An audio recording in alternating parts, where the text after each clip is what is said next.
నిర్వహించి ఈ కార్యక్రమానికి నాతో పాటు ముఖ్య అతిథులుగా ఉమ్మడి వరంగల్ జిల్లా ఇన్ఛార్జ్ మంత్రివర్యులు పొంగులేటి శ్రీనివాసరెడ్డి గారు, అదేవిధంగా ఈ కార్యక్రమంలో సహచర మంత్రివర్గ సభ్యురాలు శ్రీమతి సీతక్క గారు, అదేవిధంగా సోదరీమణి మంత్రివర్గ సహచరులు శ్రీమతి కొండా సురేఖ గారు, అదేవిధంగా శాసనసభ్యులు రేవూరి ప్రకాష్ రెడ్డి గారు, అదేవిధంగా నాగరాజు గారు, నాయని రాజేందర్ రెడ్డి గారు, యశస్విని రెడ్డి గారు, గండ్ర సత్యనారాయణరావు గారు, అదేవిధంగా శాసన మండలి సభ్యులు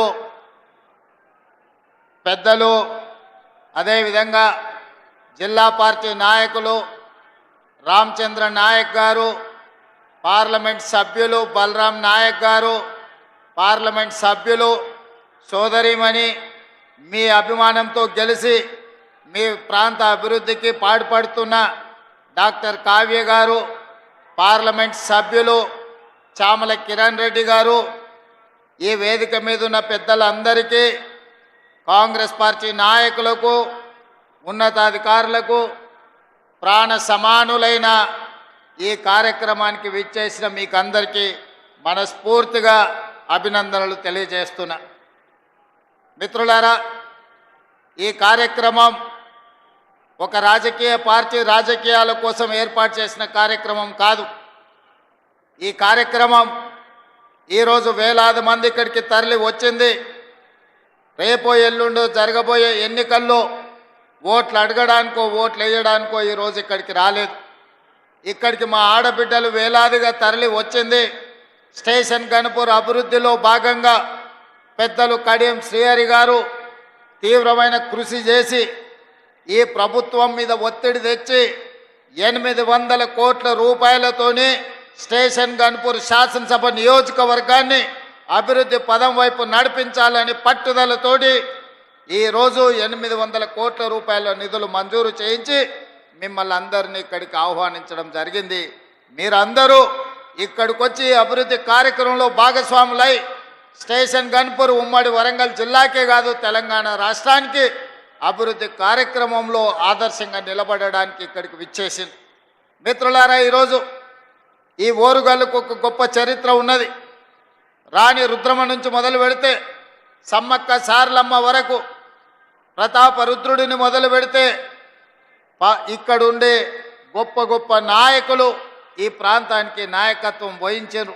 ఒక కాళోజీ కావచ్చు, ఒక దశరథి గారు కావచ్చు, లేకపోతే ఈ ప్రాంతం నుంచి దొడ్డి కొమరయ్య గారు కావచ్చు, లేకపోతే సర్దారు సర్వాయి పాపన్న గౌడు కావచ్చు, దాశరథి కావచ్చు, పాల్కుర్తి సోమన్న గారు కావచ్చు. ఈ ప్రాంతం చైతన్యం కలిగిన ప్రాంతం. ఈ ప్రాంతం తెలంగాణ ఉద్యమంలో ప్రొఫెసర్ జయశంకర్ గారిని ఆదర్శంగా తీసుకొని అభివృద్ధి పదం వైపు తెలంగాణ ఉద్యమం వైపు నడిపించిన ప్రాంతం. ఈ ప్రాంతానికి ఒక చైతన్యం ఉన్నది. ఈ ప్రాంతానికి ఒక ప్రత్యేకత ఉన్నది. ఈ ప్రాంతం తెలంగాణ రాష్ట్రానికి ఆదర్శంగా నిలబడడమే కాదు, తెలంగాణ ప్రాంతానికి సమస్య వచ్చినప్పుడు నిటారుగా నిలబడి కొట్లాడే కాకతీయ యూనివర్సిటీ ఈ ప్రాంతానికి ప్రాతినిధ్యం వహిస్తున్నది. ఆనాటి తెలంగాణ ఉద్యమంలో ఉమ్మడి వరంగల్ జిల్లా కాకతీయ ఉస్మానియా యూనివర్సిటీలు ఆనాడు తెలంగాణ ఉద్యమంలో తెలంగాణ ప్రజలు 4 కోట్ల మంది తరఫున నిలబడి కొట్లాడి. అందుకే ఈ వరంగల్ అంటే నాకు ప్రత్యేకమైన అభిమానం. ప్రజా సమస్యల మీద స్పందించే నైజమే కాదు, ప్రజా సమస్యల కోసం ప్రాణ త్యాగాలు చేసిన ప్రాంతం వరంగల్ ప్రాంతం. అందుకే ఈ వరంగల్ అభివృద్ధి కోసం ఆనాడు పార్లమెంట్ ఎన్నికల సందర్భంగా కడియం కావ్య గారిని గెలిపించండి, మీ వరంగల్కు ఎయిర్పోర్టు తీసుకొస్తానని ఆ రోజు మాట చెప్పిన ఈనాడు ఈ వరంగల్కి ఎయిర్పోర్టును సాధించి మీ ముందు నిలబడ్డా. ఇదే కాదు, రైల్వే కోచ్ ఫ్యాక్టరీ కావచ్చు, లేకపోతే అండర్ గ్రౌండ్ డ్రైనేజ్ కావచ్చు, వరంగల్ ఔటర్ రింగ్ రోడ్ కావచ్చు, అభివృద్ధి పనుల కోసం కాళోజీ కళాక్షేత్రాన్ని పూర్తి చేస్తామని ఆనాడు చెప్పినాం. వరంగల్ ఔటర్ రింగ్ రోడ్డును నిర్మిస్తామని చెప్పినాం. ఇవాళ ఈ అన్ని కార్యక్రమాలను పూర్తి చేయడానికి వరంగల్ నగరానికి 6,500 కోట్ల రూపాయలు మంజూరు చేసి ఈ వరంగల్ నగరాన్ని హైదరాబాదు నగరంతో పోటీ పడే విధంగా వరంగల్ని అభివృద్ధి చేయాలని ఈరోజు మన ప్రభుత్వం ప్రయత్నం చేస్తున్నది. మిత్రులారా, ఇవాళ ఆలోచన చేయండి మీరందరూ. తెలంగాణ రాష్ట్రం వచ్చినప్పుడు ధనిక రాష్ట్రం. ఈ ధనిక రాష్ట్రాన్ని చంద్రశేఖరరావు గారి కుటుంబం చేతిలో పెడితే ఈరోజు అప్పుల ఊబిలో తెలంగాణ రాష్ట్రం కూరుకుపోయింది. ఆనాడు నెలకు 500 కోట్ల రూపాయలు అసలు మిత్తి కట్టే అప్పు ఉంటే ఈనాడు ప్రతి నెల అసలుకే 6,500 కోట్ల రూపాయలు ప్రతి నెల కట్టాల్సిన పరిస్థితి వచ్చింది. 10 ఏళ్లలో ఈరోజు దాదాపుగా 8 లక్షల కోట్ల రూపాయలు 7 లక్షల కోట్ల రూపాయలు బ్యాంకుల్లో అప్పు తెస్తే 40,000 కోట్ల రూపాయలు కాంట్రాక్టర్లకు బకాయిలు పెట్టిండు. ఇవాళ సింగరేణికి బకాయిలు పెట్టిండు. విద్యుత్ శాఖ డిపార్ట్మెంట్కు ఉచిత కరెంటు పేరు మీద రైతులకు ఉచిత కరెంటు ఇచ్చినా అని విద్యుత్ శాఖకు బకాయిలు పెట్టిండు. నిన్నగాక మొన్న బ్యాంకుల్లో తెచ్చిన అప్పులే కాదు, ఆయన పెట్టిపోయిన బకాయిలను లెక్కేస్తే 8,29,000 కోట్ల రూపాయల లెక్క తేలింది. మిత్రులారా, ఈ 8,29,000 కోట్లలో మా నెత్తి మీద కత్తి పెట్టి ఈరోజు బ్యాంకులు వసూళ్లు చేస్తే అసలు మిత్తి 1,53,000 కోట్ల రూపాయలు ఈరోజు బ్యాంకులకు చెల్లించాల్సి వచ్చింది. నిన్న శాసనసభ సాక్షిగా ఈ వివరాలన్నీ నేను చెప్పిన. ఎందుకంటే ఈనాడు మీకు తెలవాలి మన ఆర్థిక పరిస్థితి ఎట్లుందో. మన ఆర్థిక పరిస్థితి తెలిసినప్పుడే మన భవిష్యత్తు ప్రణాళికలను మనం చేసుకోగలుగుతాం. మన భవిష్యత్తు ప్రణాళికలు, సంక్షేమ పథకాలు ఎట్లుండాలి, అభివృద్ధి పథకాలు ఏ విధంగా ముందుకు సాగాలనో మనం ఆలోచన చేసుకోగలుగుతాం. అందుకే మిత్రులారా, ఈరోజు మీ ముందు నిలబడి నేను మాట చెప్పదలుచుకున్నా. ఎన్నికల్లో ఇచ్చిన గ్యారంటీలలో ఆడబిడ్డలకు ఆర్టీసీలో ఉచిత బస్సు ప్రయాణం అని చెప్పినాం.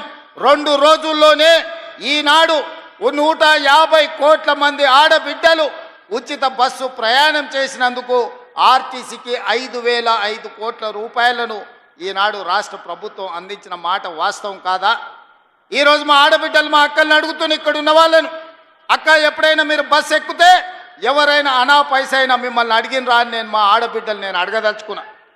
ఆయల్ల మీరు అమ్మగారింటికి వెళ్ళాలన్నా, అమ్మవారిని దర్శించుకోవాలన్నా, యాదగిరి గుట్టకు పోవాలన్నా, భద్రాచలంలో రాముల వారిని దర్శించుకోవాలన్నా బస్సు పైసలు ఉండేటివి కావు.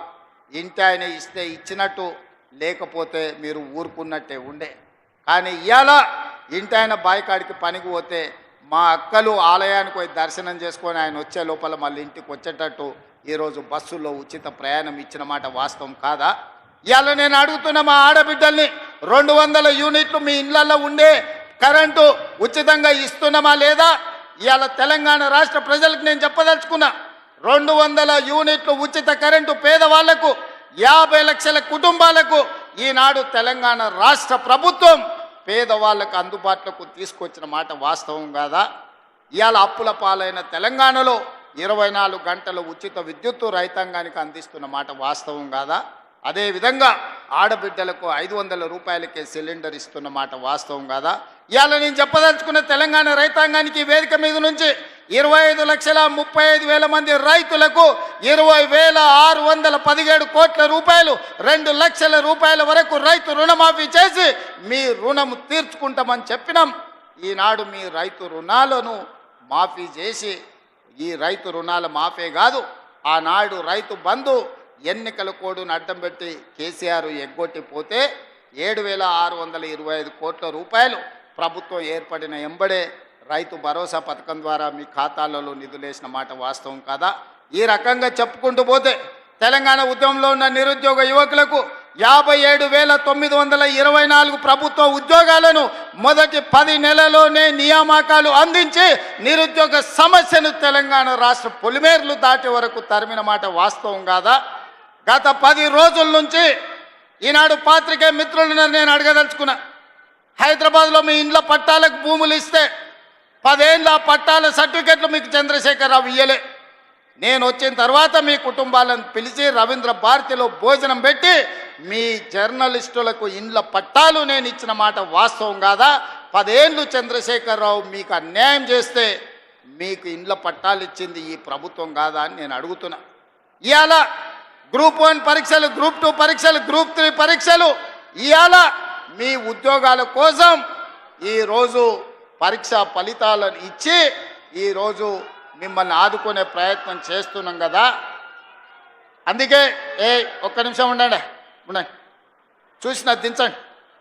అందుకే ఈరోజు మీ సమస్యలను పరిష్కరించడం కోసమే ఈరోజు ప్రజాపాలన ప్రగతి బాటల పేరు మీద మీ ముందుకొచ్చి మీ దగ్గర నిలబడి మాట్లాడుతున్నాం.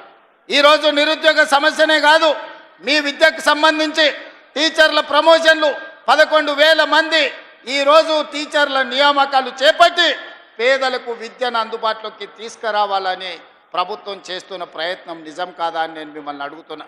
మిత్రులారా, ఈరోజు రైతుల గురించి కానీ, మహిళల గురించి కానీ, విద్యార్థుల గురించి కానీ, నిరుద్యోగ యువకుల గురించి కానీ, తెలంగాణ సమాజంలో ఉన్న సమస్యల్ని పరిష్కరించడానికి పాత్రికేయ మిత్రుల నుంచి మొదలు పెడితే డాక్టర్లు, లాయర్లు, ఇంజనీర్ల వరకు ప్రతి ఒక్కరి సమస్యని పరిష్కరించడానికి ఈరోజు రాష్ట్ర ప్రభుత్వం ప్రయత్నం చేస్తున్నది.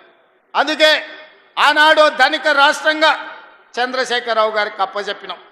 ఈరోజు దివాలా తీసిన రాష్ట్రంగా మా చేతికి అప్పచెప్పిండు.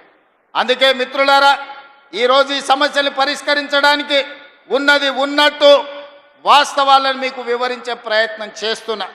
ఈరోజు రాష్ట్రానికి బడ్జెటు ఆదాయము తగ్గిపోయింది.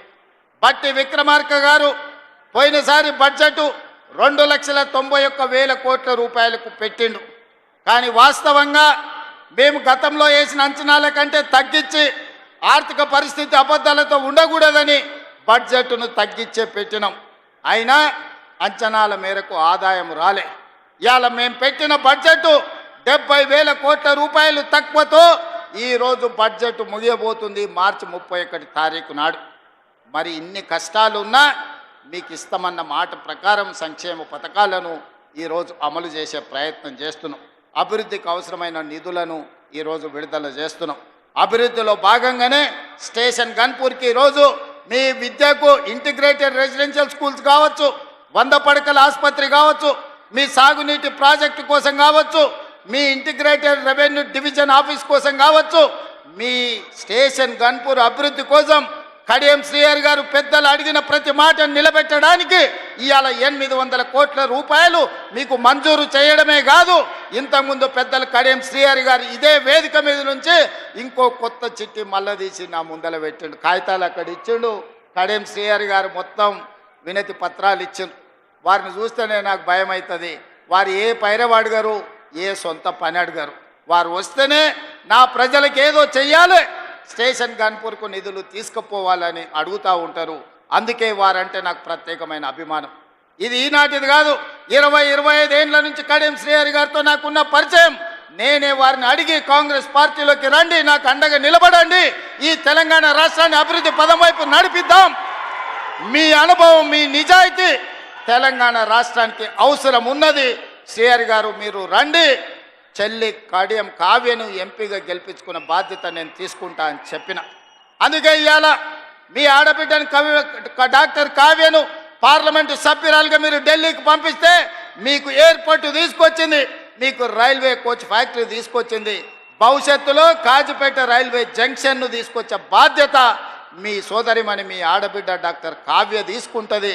వారికి రైల్వే డివిజన్ని తెచ్చే బాధ్యత మా ఆడబిడ్డ మీ ఆడబిడ్డ కావ్య తీసుకుంటుంది. అండగా నిలబడి భుజం తట్టి ప్రోత్సహించే బాధ్యత నాది, పెద్దలు కడియం శ్రీహరి గారిది అని చెప్పి నేను ఈ సందర్భంగా తెలియజేస్తున్నా.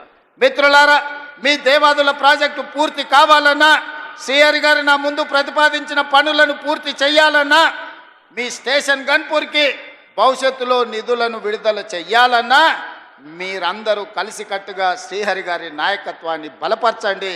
ఈ స్టేషన్ గన్పూర్ని అభివృద్ధి చేసే బాధ్యత ఈ రాష్ట్ర ప్రభుత్వం తీసుకుంటుంది. ఈనాడు రాష్ట్రం నలుమూలలో మీరు చూడండి, కృష్ణానది జలాల గురించి మీరు ఆలోచన చేయండి, గోదావరి మీద కట్టిన ప్రాజెక్టుల గురించి ఒక్కసారి చర్చించండి. 10 సంవత్సరాలు 1,81,000 కోట్ల రూపాయలు చంద్రశేఖరరావు గారు సాగునీటి ప్రాజెక్టుల మీద ఖర్చు పెట్టిండు.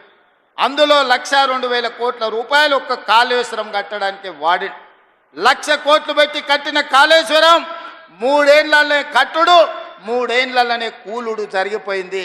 ఇప్పుడు ఆ కూలిన దాన్ని మొత్తం తీసేయాలంటే మళ్ళా ప్రభుత్వానికి 1000 కోట్ల రూపాయలు ఖర్చు అయ్యే పరిస్థితి వచ్చింది. ఆయన తీసుకొచ్చి అప్పచెప్పిన దరిద్రం అది కాళేశ్వరం కాదు, అది కూలేశ్వరం అని చెప్పి ఈరోజు నేను మిత్రులకు చెప్పదలుచుకున్నా. ఇవాళ ఆయన గొప్పలు చెప్తున్నాడు, మీరు ప్రాజెక్టులు కట్టినరా, కేసీఆర్ గారు ప్రాజెక్టులు కట్టినరు, రిజర్వాయర్లు కట్టిరని. తాటి చెట్టు అంతా పెరిగిండు కానీ ఆవకాయ అంతా కూడా ఆయన మెదడులో తెలివితేటలు ఉన్నట్టు నాకు అనిపిస్తలేదు. శ్రీరామ్ సాగర్ 100 టీఎంసీల ప్రాజెక్ట్ ఎవరు మీ తాత కట్టిండా? శ్రీశైలం ప్రాజెక్టులో 300 టీఎంసీలు నిల్వ మీ ముత్తాత చేసిండా? నాగార్జున సాగర్లో 200 పైచీలకు టీఎంసీల నీళ్ళ ప్రాజెక్టు ఎవరు కట్టిండ్రా అని నేను హరీష్ రావు గారిని అడగదలుచుకున్నా. జూరాల కావచ్చు, భీమా కావచ్చు, నెట్టంపాడు కావచ్చు, కోయిల్ సాగర్ కావచ్చు, లేకపోతే దేవాదుల కావచ్చు, లేకపోతే ఇందిరా సాగర్, లేకపోతే రాజీవ్ సాగర్ ప్రాజెక్టులను ఆనాడు కాంగ్రెస్ పార్టీ మొదలుపెట్టినవి కాదా? శ్రీపాద ఎల్లంపల్లి మేము కట్టింది కాదా? ఇవాళ మేం కట్టిన ప్రాజెక్టులు ఈ తెలంగాణ రాష్ట్రాన్ని సస్యశ్యామలం చేసినాయి. మీరు కట్టిన కాళేశ్వరం కూలినాక తెలంగాణ రాష్ట్రం 1,56,00,000 మెట్రిక్ టన్నుల వడ్లను పండించి ఆ వడ్ల గిట్టుబాటు ధరనే కాదు 500 రూపాయల బోనస్ ఇచ్చి కొనుక్కున్న ప్రభుత్వం కాంగ్రెస్ పార్టీ అని చెప్పి నేను ఈ సందర్భంగా చెప్పదలుచుకున్నాను. హరీష్ రావు గారు నాకు సవాల్ విసురుతున్నాడు, మీరు ప్రాజెక్టు లేడగట్టినరు, రిజర్వాయర్ లేడగట్టినరని. నేను హరీష్ రావు గారికి టీఆర్ఎస్ నాయకులకు సవాల్ విసిరదలుచుకున్నా. పిల్లకాకులతో నాకెందుకు కానీ అసలైన ఆయన రమ్మని ఆయనతోనే మాట్లాడతా. శ్రీరామ్ సాగర్ మీద మాట్లాడదామా, నాగార్జున సాగర్ మీద మాట్లాడదామా, శ్రీశైలం ఆనకట్ట మీద మాట్లాడదామా, జూరాల మీద మాట్లాడదామా, భీమా మీద మాట్లాడదామా, నెట్టంపాడు మీద మాట్లాడదామా, కోయిల్ సాగర్ కట్ట మీద మాట్లాడదామా, రాజోలి బండ డైవర్షన్ స్కీమ్ దగ్గర మాట్లాడదామా, లేకపోతే మంజిరా పరివాహక ప్రాంతంలో మాట్లాడదామా? చంద్రశేఖర్ రావు గారు వీళ్ళని కాదు, నువ్వు రా, నువ్వు వస్తే నీకు తెలుస్తుంది మేమేం చేసినాం, మీరేం చేసినాం. తెలిసి తెలియక ఉడికిందో ఉడకక ఉరుకులాడుతున్నారు నీ అల్లుడు, నీ కొడుకు. వాళ్ళకు పిల్లకాకులకేం తెలుసు, ఉండేలు దెబ్బ అని వెనకడికి చెప్పారు. నీకు తెలుసు కదా మా దెబ్బ ఎట్లుంటుందో, కాంగ్రెస్ పార్టీ కార్యకర్తల దెబ్బ. 2023 డిసెంబర్ 3 నాడు చూసినావు కదా మా కార్యకర్తల దెబ్బ. అందుకే ఇవాళ ఆయన మొహం జల్లక ఫామ్ హౌస్లో దాచుకొని ఇవాళ వీళ్ళను ఉసిగొల్పుతున్నాడు. ఏమన్నా అంటే పెద్ద మనిషిని అట్లా అంటారా అంట. పెద్ద మనిషిలాగా వ్యవహరించాలి కదా అని నేను అంటున్నాను. ఆయన అనుభవాన్ని తెలంగాణ కోసం వాడా? అధికారం పోతే బయటికి రాడా? బయటికి రానప్పుడు ప్రతిపక్ష హోదా ఎందుకు? 58 లక్షల జీతం ఎందుకు? 15 నెలల చంద్రశేఖరరావు గారికి తెలంగాణ రాష్ట్ర ప్రభుత్వం 58 లక్షల రూపాయల జీత భత్యాలు ఇచ్చి 100లాది మంది పోలీసుల పహారను వారికి కల్పించింది. నేను అడుగుతున్న వారిని, నేను అడుగుతున్న మీడియా మిత్రులని, నేను అడుగుతున్న ఈడుకొచ్చిన మా అక్క చెల్లెలని, అక్క మనం ఎక్కడైనా జీతం ఉంటే నెల జీతం ఇచ్చిన యజమాని ఎందుకు వస్తలేవని అడగడా? ఇంట్లో వండుకుంటాయని నేను అడుగుతున్నా. మన దగ్గర ఉన్నోడు ఎవడైనా, మన దగ్గర ఉండే టీచర్ అయినా, ఎస్ఐ అయినా, కానిస్టేబుల్ అయినా, ఏ ప్రభుత్వ ఉద్యోగైనా జీతం తీసుకుంటే జీతానికి రాకపోతే ఉద్యోగానికి రాకుండా జీత భత్యాలు 15 నెలలు తీసుకునేది ఎక్కడైనా ఉన్నదా? ఈ వెసులుబాటు ఎక్కడైనా ఉన్నదా అని నేను అడుగుతున్నా. మీడియా మిత్రులను కూడా అడుగుతున్నా, వారం రోజులు మీరు రిపోర్టు చేయకపోతే మీ యజమానులు ఊరుకుంటారా? ప్రతి నెల క్రమం తప్పకుండా జీత భత్యాలు తీసుకుంటున్న చంద్రశేఖరరావు గారు మీరు ఫామ్ హౌస్లో వండుకొని ఏం సందేశాన్ని ఇవ్వదలుచుకున్నారు? అధికారం ఉంటే ఉంటా, లేకపోతే అలిగి పండుకుంటా అనేదా మీ విధానం అని నేను అడుగుతున్నా.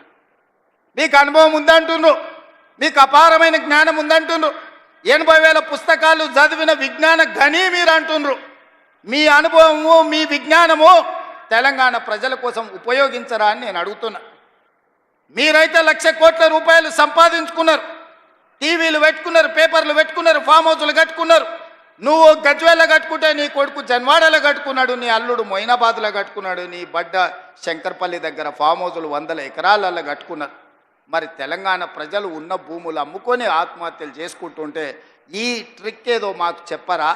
తెలంగాణ ప్రజలకు ఆయన ఏదో క్యాప్సికం పండిస్తేనే ₹1 కోటి ఎకరాకు వస్తుంది అన్నాడు.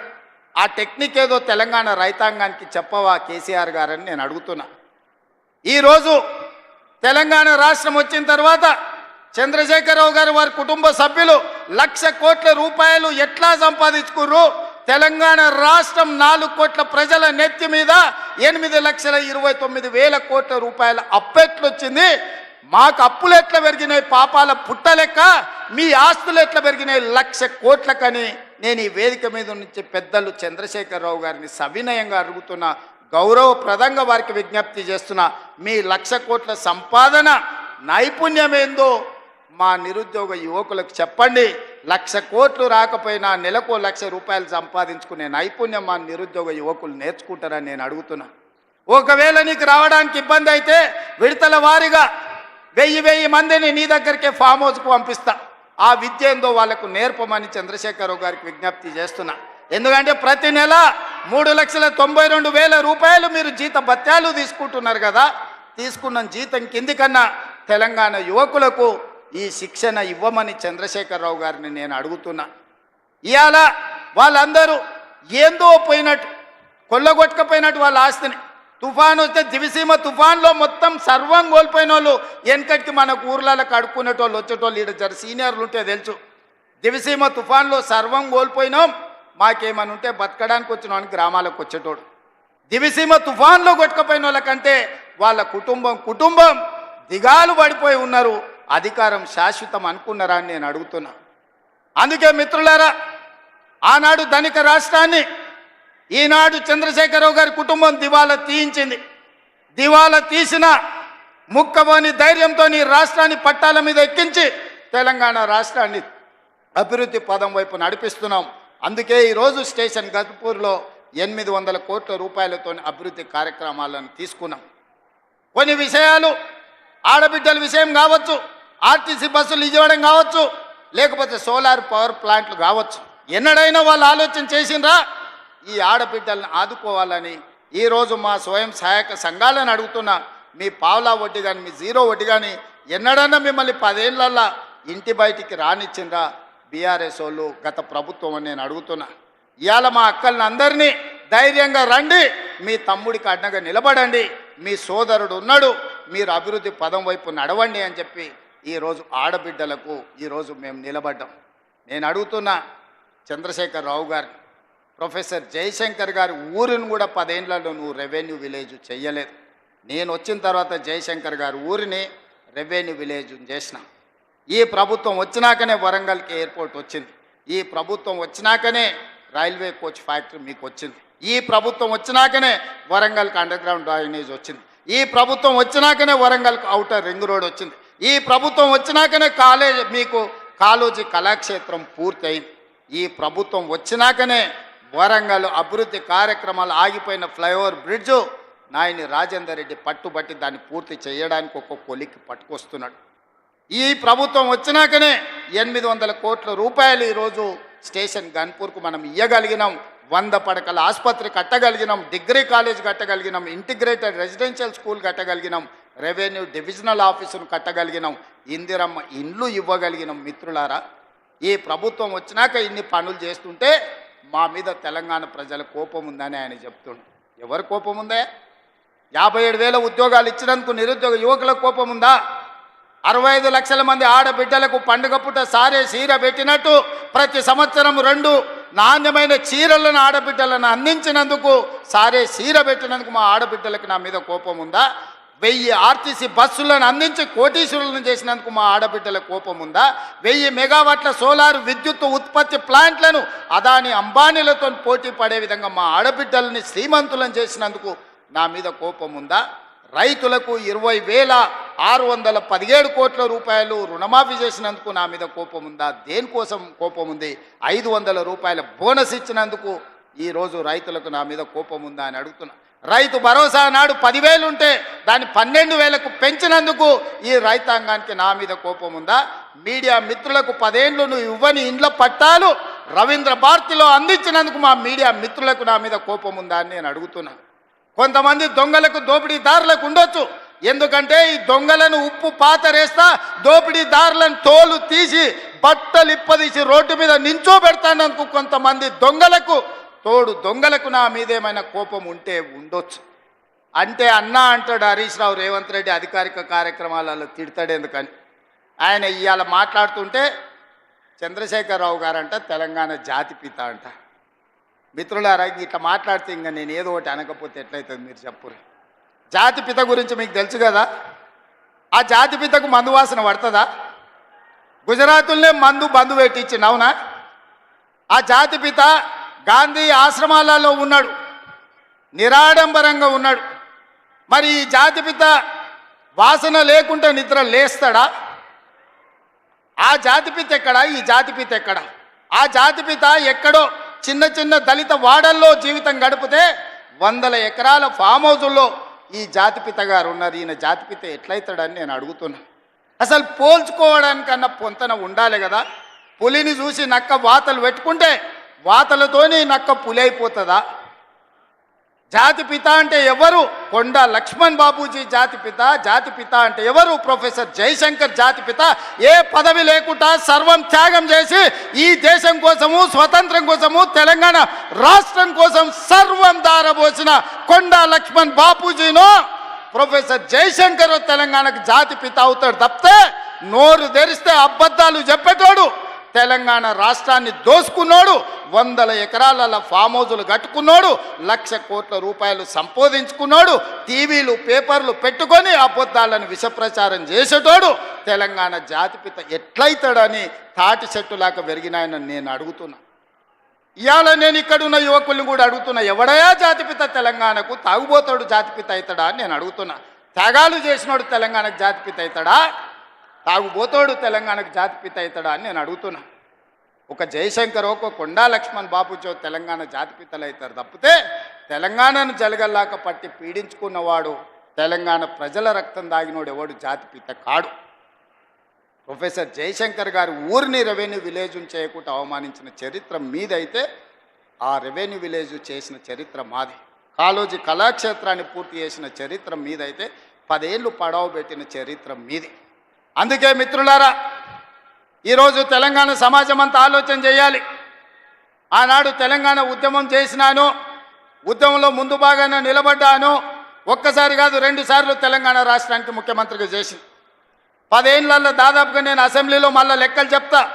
20 లక్షల కోట్లు చంద్రశేఖరరావు గారి చేతిలోకి వచ్చినాయి. ఈ 20 లక్షల కోట్లు ఎక్కడికి పోయినాయని నేను అడుగుతున్నా.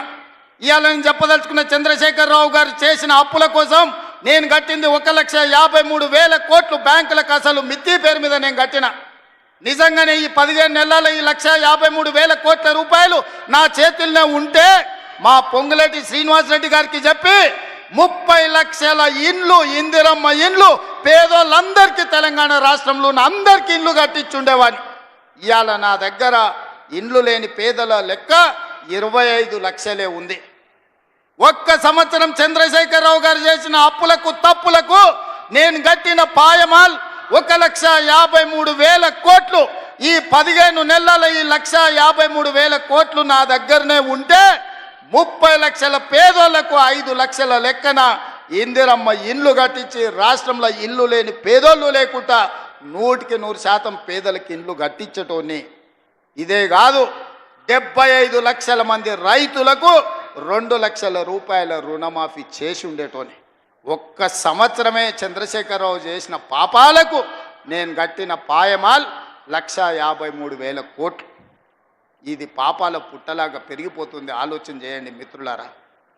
పాపాల భైరవుడు రాష్ట్రాన్ని మొత్తాన్ని కొల్లగొట్టేసి ఈరోజు పోయి ఫామ్ హౌస్లో రెస్ట్ తీసుకుంటూ వాళ్ళ వంది మాగదులను పంపించి మమ్మల్ని తిట్టిస్తున్నారు.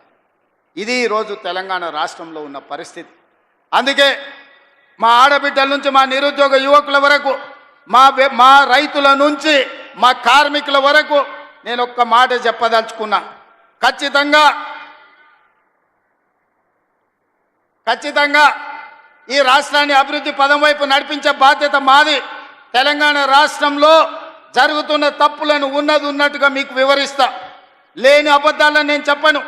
లేని ఆదాయాన్ని అరచేతిలో వైకుంఠం చూపించను.